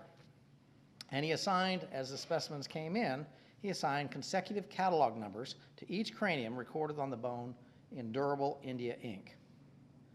The 5 San Jacinto crania collected by John James Audubon in the spring of 1837 are numbered 555 to 558 and also number 690. And they are identified, as you will see, by printed labels attached to the frontal bone that state Mexican soldier slain at San Jacinto. 4 of these crania have another label that were affixed by Morton to the side of the cranium. And these labels, in conjunction with Morton's 1849 catalog, provide information on the location of recovery, his estimate as to the man's age at death, information about ancestry, unusual pathology, and the name of the collector. The 5th one that Dr. Morton included in his collection is numbered 689, and it is labeled a little differently. It says Mexican, both in ink and in the tag that he affixed to the frontal bone. And it has, as you will see, an inscribed chain of custody that is written across the right side of the cranium that says Charles A. Pearson, to Dr. James Cook, and Dr. Cook to Samuel Morton. Dr. Morton's concern with documentation makes this collection a valuable resource for scientific research today for individuals that are concerned with population variation and then how it's changed from, say, the 1830s and that time period to the present day, something that we would refer to as looking at secular change in cranial morphology. After Dr. Morton's death, the collection was donated to the Philadelphia Academy of Sciences, and during the mid-1960s, the collection was then transferred to the University of Pennsylvania on loan to the University of Pennsylvania Museum of Archaeology and Anthropology, where it was then formally transferred and is part of that collection, and there it is very carefully maintained and available for research. For this research, we assembled an experienced forensic anthropology team to examine these crania, and it was comprised of 5 individuals, 4 from the Smithsonian Institution. One is the science photographer whose photographs you'll be seeing in a minute. His name is Chip Clark, and in my opinion, he is the best natural history science photographer I've ever had the privilege of working with. 2 of them are my research assistants, and then the third, the final individual is from the University of Tennessee. He is Professor Emeritus Dr. Richard Jantz, who is my dissertation advisor from over 30 years ago, and he specializes in quantitative morphometric variation in craniofacial morphology among human populations. Now, I'll explain a little bit about what that means, but I would also say at the UPenn Museum collection, we were graciously received, and our work was given special assistance, particularly by Dr. Janet Monge, who is a keeper of the museum's physical anthropology collection. As we do this is a baseline forensic analysis, so we're going to examine the remains, first doing an inventory so we know exactly what is preserved, examine the individual for determining age, sex, any descriptions of pathology we will make, noting pathology that occurred, injuries that occurred prior to the battle, as well as information as to cause of death. We are examining the remains for any type of dental pathology as well. As a military series, one of the things that I expected was that these men would be mostly young adults. The ages assigned by Dr. Morton presents an older profile. Dr. Morton, in the 1830s and 40s, assigned ages at 2 of them, he said, were about 30 years of age, 3 were 40 years of age, and 1 was 50. Now, standards for determining age have improved a great deal, and I would have to say that Dr. Morton's estimates are too high, as you'll see for some of these men. But this series is not comprised of teenagers. Now, Dr. Jantz is a specialist in quantitative genetics and quantitative morphology, studies of quantitative morphology. And with this, what he did was take each cranium and digitize it. And that means that he has a type of instrument that he can go to very specific landmarks on the cranium and make measurement determinations that determine the X, Y, Z coordinates. So he's describing the skull 3-dimensionally in its shape. And what we have through collections like Dr. Morton's, but others that have been built in the succeeding decades, reference population data. And included in that, from our work in forensics, we would have, for example, Mexican Americans. We would also have, as comparison, a number of European groups that will figure into these analyses, as well as American whites, contemporary American whites, as well as 19th century American whites. And we would also include several Native American tribes, including Guatemalans, Mayans, the Chumash from Southern California, and the Zuni as a southwestern group from New Mexico. Now, as a whole, when Dr. Jantz takes these measurements, he can then ask the question, to what population sample is this particular cranium most like? And we do this all the time in terms of forensic anthropology, and we can do this type of identification and have these very complete reference samples to compare to. And in this case, the cranial morphology, the craniofacial morphology, what they look like metrically of the San Jacinto series is fairly homogeneous with the exception of one cranium, the one that I will start with first, which is number 690. And this individual, unlike the others, appears to be of unmixed European ancestry. He does not show features that you see in the other individuals, the other 5 from this series. His closest comparison groups are those that represent old world Europeans. He's not, as we would say, what an American white looks like either. He classifies with Europeans. The remaining 5 individuals show features consistent with an admixed European Native American origin, as we see in many Hispanics, many Mexicans. As part of our examination, we also document bone preservation, and in my field, this is recognized as making a taphonomic assessment, which considers the postmortem processes that can alter bones. Now, this series is homogeneous in its preservation, and it was collected after soft tissue decomposition had occurred. The crania are in exceptionally good condition, and with only minor exception, are free of desiccated tissue. They show no indication of sun bleaching or exfoliation of the outer table, and this indicates that they were not exposed to weathering for an extended period of time. None of these crania show modifications caused by animal scavenging. And as forensic scientists, we see this a lot in our police work. We see frequently, for instance, in my case, damage caused by rodents, and can recognize different types of rodents, what a rat does, for example, or carnivores such as dogs and coyotes. And I do a lot of West Virginia cases, and I see the types of destruction that can be caused by bears, and I see this fairly routinely. Now, the bones that I'll be showing you do not show this type of damage, but it's interesting to me that historic accounts of the battleground report that cows chewed up nearly all of the human bones that were exposed. Now, this is very interesting because I don't usually see this in my forensic work, but it is documented, it's well documented, that cattle will eat bone. And it's a condition that is referred to as osteophagic behavior. And they've done controlled dietary studies, and they link this, in the case of cattle, to an appetite for phosphate caused by a phosphorus deficiency. And in the case of cows, bone is the most common source of phosphorus that a cow is likely to encounter. Now, I have had a great interest in Texas history, and I've had opportunities to work on Texans in the past. And so when I'm involved in this, as you will see, I began focusing, because I'm very concerned with bone pathology and cause of death, that sort of thing. I do interpretations that are looking at, for one thing in a battlefield situation, different types of trauma, how you interpret traumatic injuries. This is a forensic case, and when I'm looking at this, for instance, I see an entrance gunshot wound to the forehead, to the frontal bone, bone in front, with radiating fractures. You can identify an entrance and you can differentiate it from an exit. An entrance wound, if it strikes direct, you will have internal beveling. It blows the bone surface away on the internal as it passes through, and it leaves a very sharply defined entry. The bone, as it is struck and it exits, the bone will often be larger. It's generally larger in terms of an exit wound because that bullet will flatten, that bullet may start to tumble, and so when it exits, it usually leaves a larger exit wound, and we see this in this man's exit here in the occipital bone. The back portion is the occipital. And from that, we see then a larger opening with external beveling.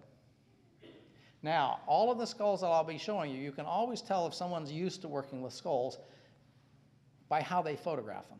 And this type of position that you're seeing here is called the Frankfurt horizontal. And the Frankfurt horizontal is essentially the carrying angle of the head. We will always start out with this. I'll show you some different views of these individuals, and then when I'm focusing in on pathology, I'll come in and we'll work with some different angles. Now, I've had the opportunity to work on some of your very interesting Texans in the past. One of the individuals that we identified was a gunfighter named Wild Bill Longley. My first exposure to Texas history was when I was working and asked to identify Ben Milam. And Ben Milam, as you know from your very intense interest, was a leading figure in the Texas Revolution, and he was a Kentuckian and had served in the War of 1812. And we examined his remains when his monument in San Antonio was being moved in Milam Park.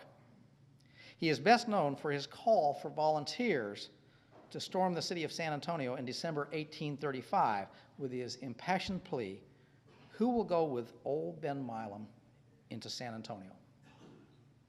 Now, in that process, he was shot in the head, and he was killed instantly. And as we look at his cranium, we're seeing the left parietal, so the left side of the head, left parietal here, and you're seeing a classic exit wound with the external bevel as it goes in. The frontal portion was not preserved. The bullet struck him somewhere in the forehead area, and then exited the top left side of his head. Now, he was 47 years of age at the time he was killed. As we do examinations, one of the things that we will look at is all aspects of the bone, and if we look at Mr. Milam's dentition, for instance, one of the first things that I'm drawn to is the fact that he liked his pipe, and you've got a well-defined, in the lower jaw, the mandible, a well-defined pipe facet here, where the pipe stem, clay pipe stem, is harder than the tooth surface, and through working with it and chomping on it, it will form a naturally formed circular groove. He referred to himself as Old Ben Milam, and I can see, even though 47 years of age, I can see evidence as to why he perhaps at times felt like that. For one thing, as with your Texans, they would be accomplished horsemen, and if we see someone growing up on a horse, we can pick it up in the bones. Different muscle attachments are exaggerated, the spine suffers badly, and one of the things that we frequently see in horsemen, for instance, are herniated discs and collapse. This is the vertebral end plate here, and you can see these herniations of the schmorals, called Schmorl's depressions, where the vertebra is from the force is compressing. So he has moderate arthritic changes in the spinal column. He has wedging of his vertebra. He has these types of herniations. And when I look at his knees, for instance, one of the things that you can see is he had some serious knee problems in the sense that this is his femur. So we're looking at the femur and the joining tibia, and all of these are going to be arthritic changes. All of these are arthritic changes. He would be, now 47, too young, but had he survived and gone on and was alive today, he would be a good candidate for a knee replacement. This is the first of your Mexican soldiers. This is the one that Dr. Morton identified as number 690, and you see the way that he has labeled it. It is the color that all of these are. The patina that they pick up from the natural environment is a brown color, and there is small amounts of adhering soil to these bones. Dr. Morton did probably some cleaning, but not extensive cleaning. And as we look at the numbers, and it's hard for me to see on this angle, but one of the things that you're going to see is you'll see a number up here that he assigned. That's the Morton 690 catalog number. And then you'll see an additional L606, and that is the original Academy of Sciences loan number to Penn Museum. And then you see the attached label that I mentioned, Mexican soldiers slain at San Jacinto, and that is a Morton catalog number, and it is those records that really help us in terms of identification. Now, as I focus in on this fellow and I begin to look at what the bones are telling me, one of the things that I would say is that this individual, the shape of his nose, the shape of the skull, all of these features indicate that his ancestry is European, unmixed European. And it's interesting, Dr. Morton, because of his worldwide breadth of examining crania, he could identify individuals that were of different ancestry, and he pointed out that this individual, he wrote mixed Indian and Spaniard, ? And he assigned an age of 30 years. Now, he's recognizing a different ancestry in this, not the European that we would quite emphasize, but he's questioning it in relation to the others. This male, in terms of his craniofacial morphology and his genetic features, is European. His age is younger. It's 20 to 24 years of age. One of the things that you'll see is that there are a number of teeth that are missing in this individual. Now, one of the things about teeth, and I'll be showing you the cranium and the maxillary dentition, is that you tend to have, in a collection that is out in the field, postmortem loss, and it tends to be fairly extensive, particularly of the front teeth. The incisors, the canines, and premolars are single-rooted teeth, and so with decomposition, they tend to fall out. The anterior teeth tend to fall out fairly easily, whereas you will be more often seeing molars, and molars that are upper jaw molars have 3 roots, and it tends to lock them in fairly securely. It may not be totally visible to you, but what I'm focusing on in this photograph is his nasal conchae. They are part of the ethmoid bone. They're scroll-like bones inside, and in this particular individual, inside the nasal chamber, by normal standards, this man's nasal conchae shows signs of chronic inflammation due to allergies. This fellow, when he was here, he was suffering at times from a runny nose. And here are the teeth, so I'm talking about loss of anterior teeth. That's very common. and a left side view of the cranium. An additional label that was put on this by Morton. Now I'm going to focus in on this area right here, and this is a partially healed, tear-shaped bladed injury along the temporal line. So the temporal line that you're seeing, and it's approximately, it measures 13 millimeters in length in a front to back, anterior, posterior type of view, and it has a maximum width of about 5 millimeters.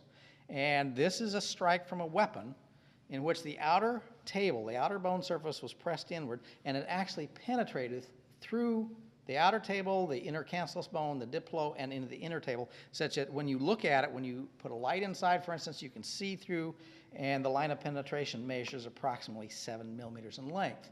So this is an injury that is partially healed. This is not something by the degree of healing that would have occurred, say, at the Alamo. This is longer healing, but it is a blade that struck him here.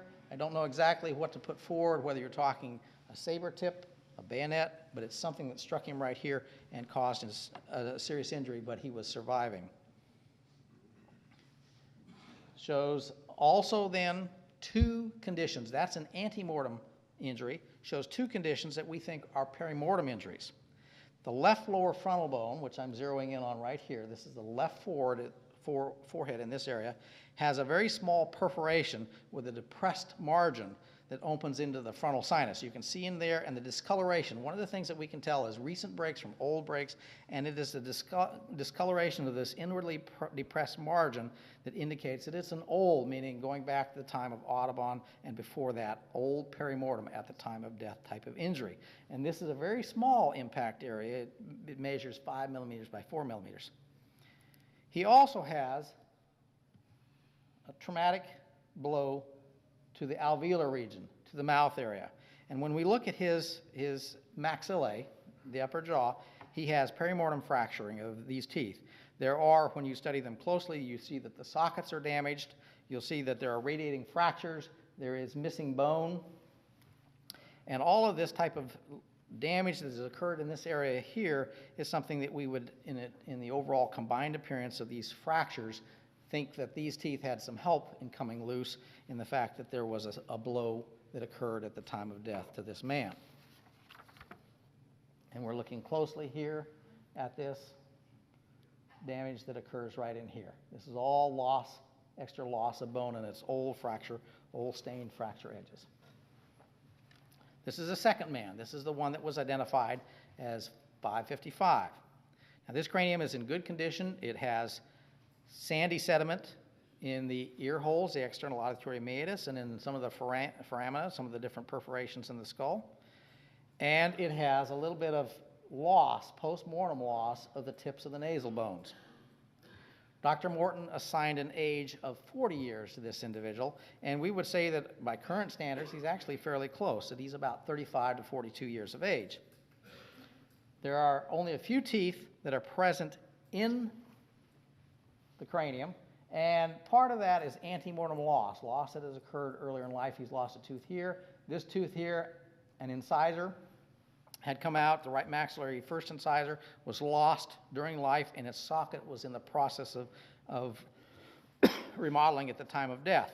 He's also lost a left first premolar, and he has some teeth that show periapical abscesses, meaning he has had, due to a cavity, a broach of the pulp chamber, and it has led to a cavity. So he has some abscesses. He has two teeth that were lost antemortem, and it was remodeling, and he has two abscesses. He also has moderate periodontal disease, periodontal bone infection. Now, in terms of his cranium, there's no definite perimortem trauma that's noted on the cranium, with the exception that I think he also has a blow to the mouth, a good possibility that he had a blow to the mouth that caused fracturing of this anterior maxillary alveolus. When we look at the right side of the head, we see Dr. Morton's label, and with that label, he has clear evidence of antemortem trauma. He has 3 perforations, one right here that measures about 6.5 millimeters across in diameter. They're beveled margins, one right here, and a depression right here. So there are 3 different defects. When we would analyze something like this, one of the things that we would do is, and courtesy of the Penn Museum, is we would look at their radiographic images. Now, they have CT images of this cranium, and that's in part what's used in doing the stereolithographic reproductions for the facial reconstruction that's in progress. But one of the things that down the road is we need to get good plain film x-rays to just look for the presence of embedded metallic particles that could be associated with that. Dr. Morton's impression was that these were healed impressions and perforations caused by shot, and I think this is a very valid interpretation. They represent relatively low impact damage, as could have been caused by buckshot or as fired from a shotgun or some type of buck and ball load, but they struck in a cluster of which there were at least 3 pellets, and the lack of penetration suggests low velocity, and probably that may be in part due to the distance from the firing weapon. And these fractures have remodeled. This man survived this. So this, again, does not go back to the Alamo. It goes to an incident much earlier than that. These are not young men that this was their first time in battle. Show you some close-ups of these beveled wounds.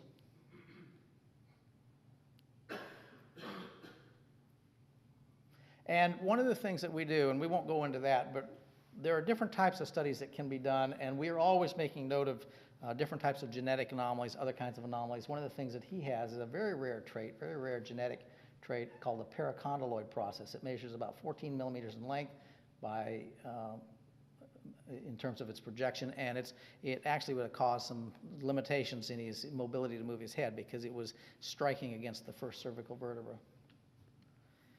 This individual here is number 556. 556 is a man that is about 30 to 34 years of age. He has a little bit of desiccated tissue that is adhering to this cranium, including also, and it bears back to the one earlier reference, he has some loose brain tissue that is still present inside the cranial vault. He has very complicated suture patterns and the types of features that when we look at his cranium, it's very different from the very first one I started. The wider facial width, the shape of the orbits, the flaring of the zygomatics, all of these other individuals are showing a mixed ancestry that would include some Native American and some European ancestry. His teeth, no trauma to the midface, but the postmortem loss that we've talked about in terms of the teeth. Lateral view. Right lateral view. One of the things that we can do is we can identify in a cranium, as with other bones, we can determine the sex of the individual. This is a classic feature of a male characteristic when you're looking at the back of the skull. This is the nuchal ridge area, the external occipital protuberance that you're seeing right here. It's where all of the neck muscles come in and hold your head back. And the very well-developed musculature that you see right here is classic male feature. There are 2 individuals in this series that, because it's a very early collection, sometimes there can be these India ink labels can fade, make it hard to read, and there are 2 other individuals when we went up there that we needed to look at to make sure that they were in or out of this collection, and we took them out. You can use different alternate light sources and things like that to read faded labels, and from that, both of those individuals were females, and so one of the things that we would do is we would pick that up initially. Not that you couldn't have a female there, but by looking at the taphonomy, the preservation, those features, we would remove them from the collection.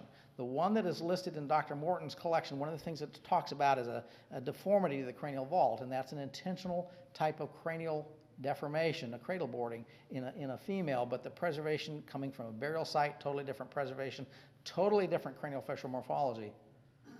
By going through this series, the 8 that were possible suspects, we definitely can remove 2, and I'm showing you the pictures of the 6 that belong.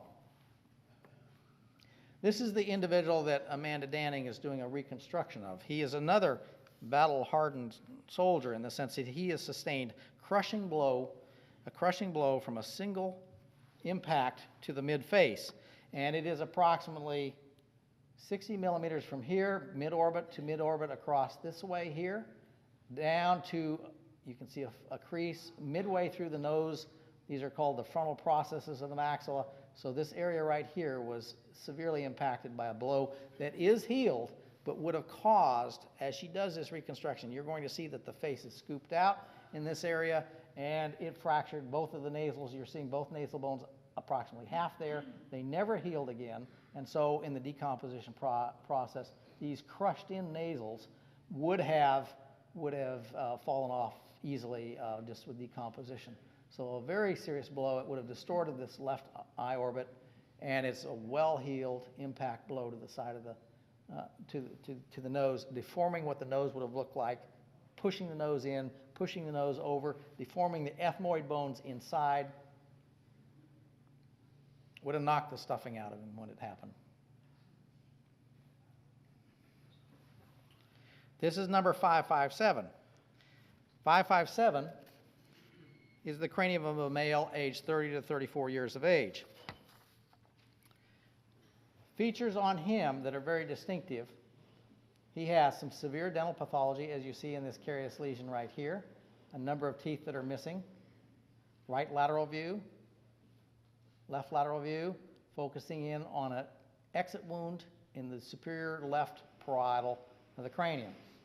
As we look at the base of the skull, this individual has a gunshot wound that is present in the left, we would say the left nuchal region of the occipital bone, and the projectile entered posteriorly and slightly superior.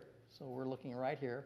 This is the left side of the cranium, so it's very deep. This is the foramen magnum where the spinal cord goes through. It's very deep in the neck musculature. It's coming through the neck and is going to travel superiorly and anteriorly, exiting out right at the coronal suture that you see here in the anterior left parietal. The entrance wound is very circular. This is not a deformed bullet. One of the things I asked and received a great deal of very helpful assistance in interpreting this from some of your weapons experts. And one of the things that we've discussed is the fact that this circular perforation, it's not, we considered, could it be a ricochet? That is not a deformed bullet. It is 9 millimeters across. The bullet making that penetration is low velocity. It's fairly close range, but it's got enough force that it's a through and through, goes completely through the cranium, and it produces fairly fine radiating fractures. There are 3 small, you can't maybe see them so easily, but 3 fine radiating fractures that emanate from that, hairline cracks that emanate from that opening. The actual projectile itself traveled upward and anteriorly and exited through the left superior parietal at coronal suture, and it has the external beveling that is classic in a gunshot wound. This is going to be produced by a projectile that is a very small bullet, and this is part of the discussion that they helped me with. We talked about the types of loads that could cause this because it's an unusual position. I've seen it many times before, but it's an unusual position where this individual is either going to be higher than the person that's shooting up and catching him in the base of the neck and traveling up, or he's going to be down, kneeling, or down on the ground when he sustained this wound. And some of the things that they talked about is the fact that there were, for example, small caliber Kentucky rifles or non-military type firearms that were carried by volunteers as, say, personal sidearms. And it's going to be a projectile. The bullet itself is going to be about 8 millimeters in its diameter. And there are things like a buck and ball load, shotgun, but it's the location of this that makes me think, and what we talked about is the dispersion of these different projectiles, but it's the location of this that makes me think this is at fairly close range, and I don't mean at the back of his head, but at fairly close range to this individual. And here you're seeing then the pathway of this particular bullet. Another thing that this individual had sustained earlier is he has been in an altercation that led to a bladed weapon injury to his face. And what you're seeing is a slice. This is the right lateral. Here's his right orbit here, his nasal bones, and you're seeing a right lateral strike that comes in, cuts into the nasal bones right in front of the forehead, cuts into the nasals, goes down about 2.5 millimeters. It is a cut, an edge cut that extends all the way across in front of the right lower frontal orbit, and it is approximately about 50 millimeters in length in terms of that slice. So in terms of thinking about reconstructions, for instance, if you were to do a reconstruction of this individual, one of the things that you'd have is a well-healed, this is well before the battle or any of the battles that you're dealing with in terms of Texas independence, but he would have a well-healed long gash across his face, his mid-face. Number 558 is a male that is 27 to 34 years of age. And when we look at his features, he, like the other 5, have Native American and European admixture features. All of his maxillary teeth were lost post-mortem. You see in the teeth that are the sockets that are present that he had no abscesses. And he has a large projectile entrance, a gunshot wound, to the sphenoid lower frontal. This is the left lower frontal and sphenoid region. And this particular fracture, it's a roughly circular opening. It has a top to bottom superior inferior measurement of approximately 23 millimeters and an approximate width of 17 millimeters from front to back, from anterior to posterior. And when you look at different angles, so you're seeing it defined right here. When you're looking at it close, it's right here. It is going to cause a blowout of Olson fracturing of the left orbit as it causes this fragment of bone to detach and go into the socket.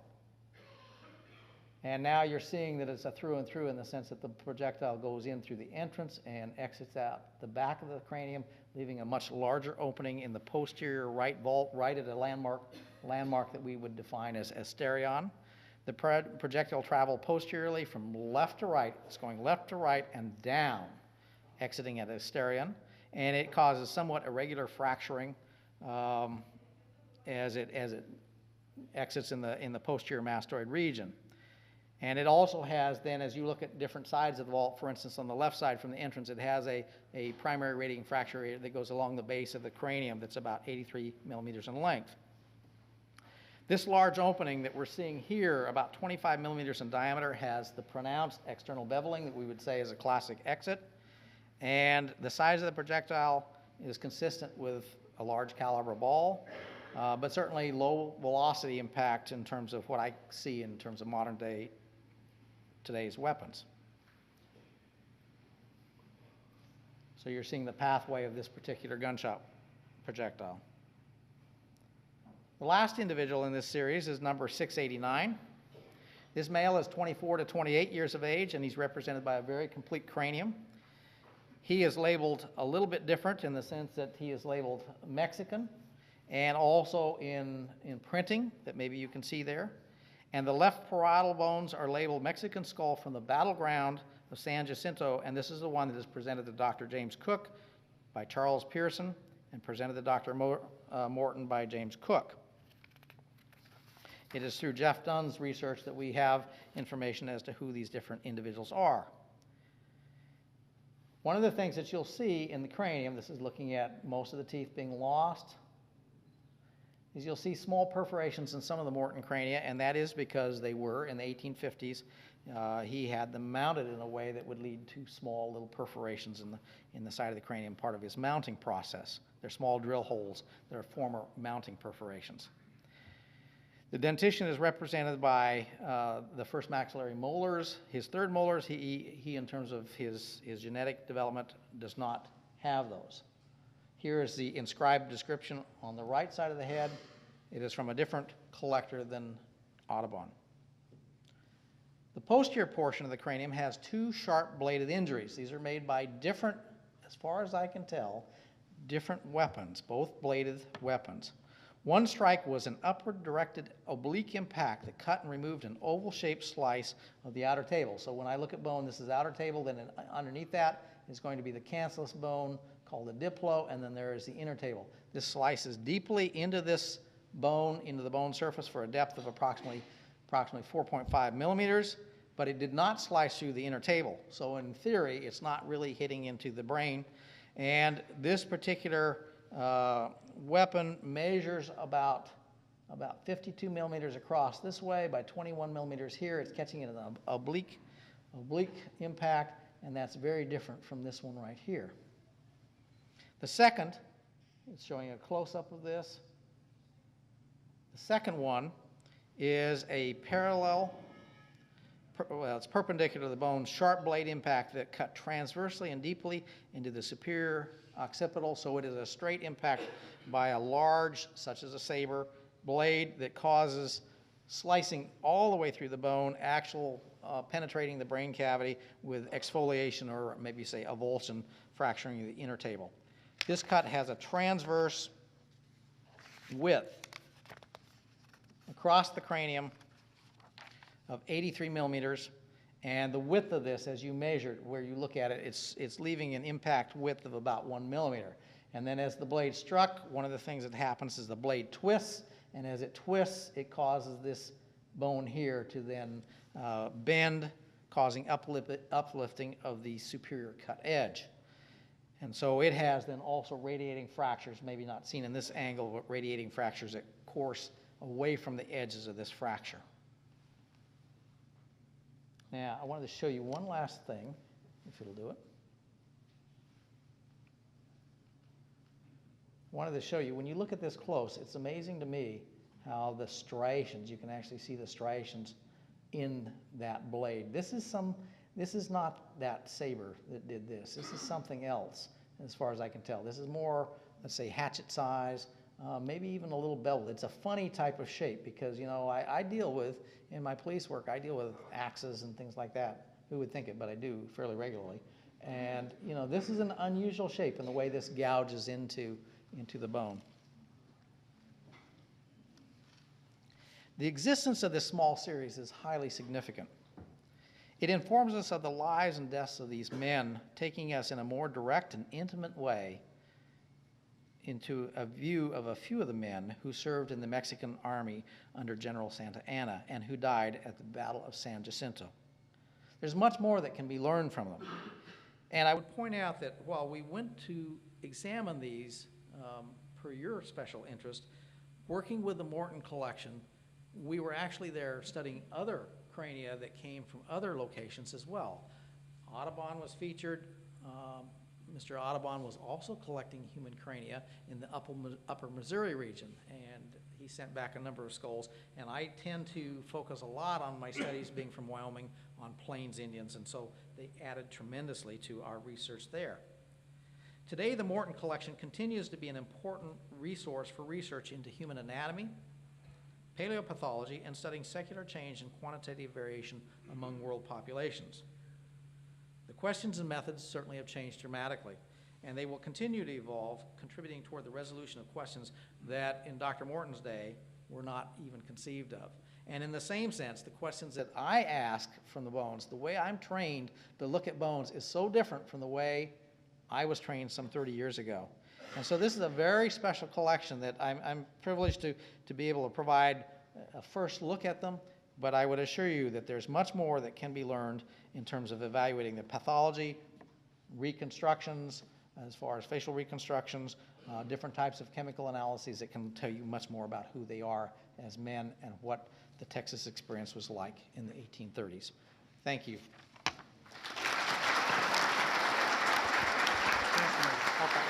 Can you answer a few questions? Sure. And we have a mic here that you can answer. That was utterly fascinating. I think we know now what some people mean when they talk about battle-hardened veterans. And if you're stronger in the broken places, then these were indeed battle-hardened veterans. Dr. Owsley can answer a few questions in the time we have before we take a break and then get set up for Dr. Torgett's presentation. Could we raise the lights just a bit in the room? If you are not scared of the dark, you can make your way to one of the microphones. Yes, sir. Did you find any information about the Karankawa Indians in your research in Texas? Did I find any information on About the Karankawa Indians? All right.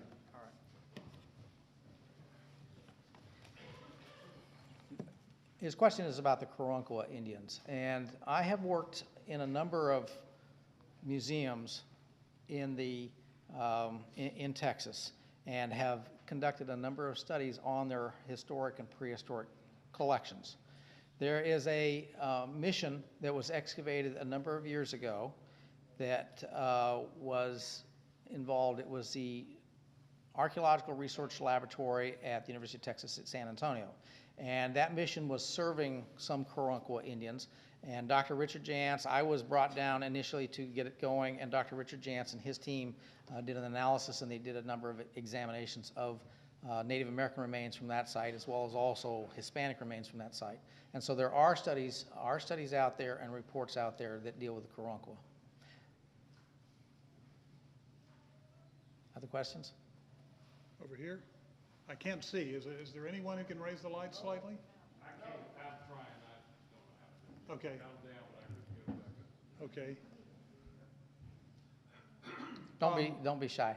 One of the things that I'd like, if any of you are up in Washington, D.C., I'd like to call attention is we've been analyzing a whole series of 17th century remains that come from sites like Jamestown and historic St. Mary City. And we've been following this whole process of becoming American. You're following this process of becoming Texan, but of becoming American from Europe and Africa at sites like Jamestown and looking at the 1600s, 1700s, 1800s.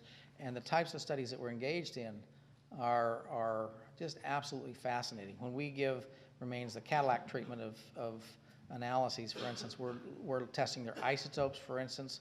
We're looking at, and that allows us to derive dietary information. It allows us to figure out where they come from as individuals.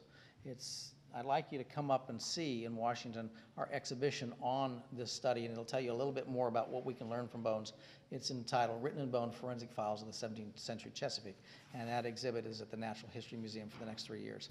Yes, Dr. sir. Elsley, I'd like to ask you a question, Yes. and that is the number of wounds that you found, old wounds, in these soldiers? It seems that you had almost unanimous experience with previous battles among these men with fairly serious head wounds. Is that unusual or usual in the kinds of soldiers from other wars of the 19th century that you've looked at? Okay, his question is regarding cranial trauma. For one thing, when you're talking about a presentation, if you were going to identify, just say to me, you've got 6 crania, no lower jaw, just crania. Skull is a cranium and mandible, crania only. Are you going to be able to talk for 15 minutes? Well, of course, we can always fill up time. But this series has more trauma than what I'm used to seeing, absolutely, without a doubt. I have analyzed many Civil War soldiers, probably on the order of 200 plus. We document this type of trauma, and I see, for instance, in the Hunley sailors, one of them, for instance, was an early Marine who would actually board ships that are Union ships in his non-Hunley duty, Confederate submarine duty, and he showed facial injuries, fractures. We document all of the types of facial fractures. I'm looking for it, we document it carefully, we don't miss it, and we don't see near the extent of trauma that these men show. Not all of them have what I would say is ante-mortem trauma, but many of them do, and they are very, they obviously, these guys are tough as nails, and they obviously could survive it because they were functioning, but these are major blows. One was the impact with a blade here, the crushing blow to the face. The other is going to be some sort of shotgun blast to the side of the head. That's a higher frequency than what I ever see. My question goes to a similar point, and that is these are occurring over time. Is there a way that we can tell about how long a period of time we're looking at in the healing of these injuries that you've got? Okay, a question is asking about healing. One of the fabulous collections out there that we've studied is the National Museum of Health and Medicine's Army Medical Museum collection. If you put it in historic perspective, at the time of the Civil War, so you guys are decades earlier, but at the time of the Civil War, the military surgeons and doctors that were working at that time did not have a good handle on how to best treat the men that were wounded in combat. And the Surgeon General, a new position, the Surgeon General sent out orders to his surgeons in the field to send in documented specimens. And these are documented in a way that says this is the cranium of Private so-and-so, he was shot at Antietam, and he survived this many days. And they very carefully document, some better, some worse, but very carefully document the treatment that these men would receive. In the same sense, they were trying to see what kinds of damage, different types of shot, canister shot, I mean, they have everything in there from buck and ball type loads, lots of shotgun type loads, canister shot, that type of thing. And some of these men are where they're just sending the amputation in, or they're sending the cranium in because they want a better study. The surgeons of the time wanted to study and see how to best deal with these, and by looking at the treatment records, they could then rule out certain options as working or not working. That collection is a carefully preserved collection, and it provides a lot of comparative data for my historic studies, including my Civil War research. Well, one of the things about that series, to answer his question, is you will have then the known date that this particular soldier was wounded, how they treated it, and when that soldier died, because they do die to get in that collection, and they preserve that. So you can see injuries, you know, that are the day and you're dead, 2 days, 10 days, all the way up to lasting, surviving for years. And you can see changes as the bone remodels. Bone will remodel. If it doesn't kill you, your bone will try and respond to that. It's very dynamic. At about 10 days, you can look at visible changes where the bone is trying to destroy the damaged bone, the bone that has lost its blood supply and is dying. So you get these little osteoclasts, bone cells, that are destroying that. You can begin to see that lytic destructive process coming into play. You can begin to see by 10 to 14 days, you can see visible new bone called woven bone or subperiosteal bone apposition laying down. Now, this collection, I'm going a little long here, but I'll finish it up. This collection is unbelievable in the sense that with these known dates, one of the things that we've been working with is shot fractures to the pelvis and the femur that incapacitate the man, and the man then is sick to varying degrees, deadly sick to varying degrees, and they document their care, and ultimately they die, and then they will retrieve, for instance, that thigh bone.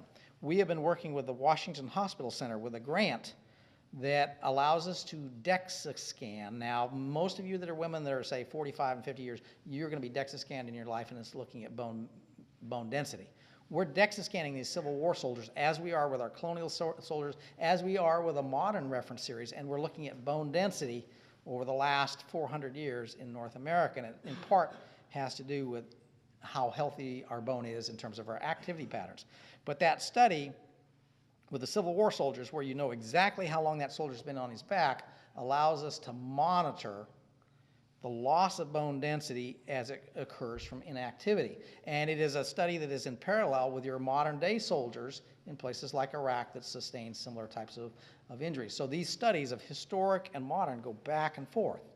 Now, to get back to really his straightforward question is the injuries that these men show do not show, with one exception, any active remodeling. The blow to the face, that is not something that is weeks or months old. That is extremely well healed. That would be, and I'd hate to say how many years, but that's at least a year plus in duration. The one that is the puncture to the side of the head, that is still actively remodeling. That is older, because it is remodeled. That is older than, say, the Alamo. It's not something that occurred there, but it is a puncture because the inner bone surface is not closed off. It is still changing. So most of these injuries are older than anything that you're dealing with in the Texas Revolution. To find out where these blows come from, this shot to the head, that is really remodeled. You've got to take these men back to their service in Mexico or other things that they were engaged in. It's a pretty hard life in terms of the impact. If we can have a very quick question and answer, we have time for the one more. I have a question. We know that the Mexican army came from across the republic to arrive into our republic for the war. Is there any way to tell about the regions of origins for these skulls, geographic regions? There's not a lot. With regard to our colonials, yes, we can do that to some degree. Colonial in my area, in the Chesapeake, we can pick out English and African. We can identify origins coming at it that way. In terms of the Mexicans, there's not a lot of this type of isotope data that has been collected. There is one paper that I've heard that dealt with a little bit of Mexican isotope data, a very little bit from soldiers, Mexican soldiers that were killed at Goliad, and they did a very limited testing. There's not a lot of that kind of isotope study. I don't know if you can yet. The reference series is out there that you could begin to take them back to specific regions in Mexico. you know, everything has kind of its time in the sense that these, as I started out, these skulls, these crania have not been lost, but if you'd asked us to analyze them 10 years ago or 15 years ago, we wouldn't have had the comparative depth to even do the kinds of things that we can now. And so I would say that that's probably a pretty tough challenge to see if you could take them back to specific states in Mexico. But the identifications that we do today, you could not have done 10 years ago. Those crania have been preserved for a reason so that you could ultimately, you know, that's their legacy. You can learn something about men for which there is no written record. So, thank you. Thank you.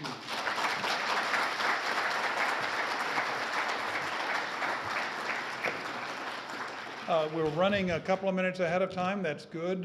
We'll take a 12-minute break and start promptly at 11:25 with Dr. Andrew Torgett.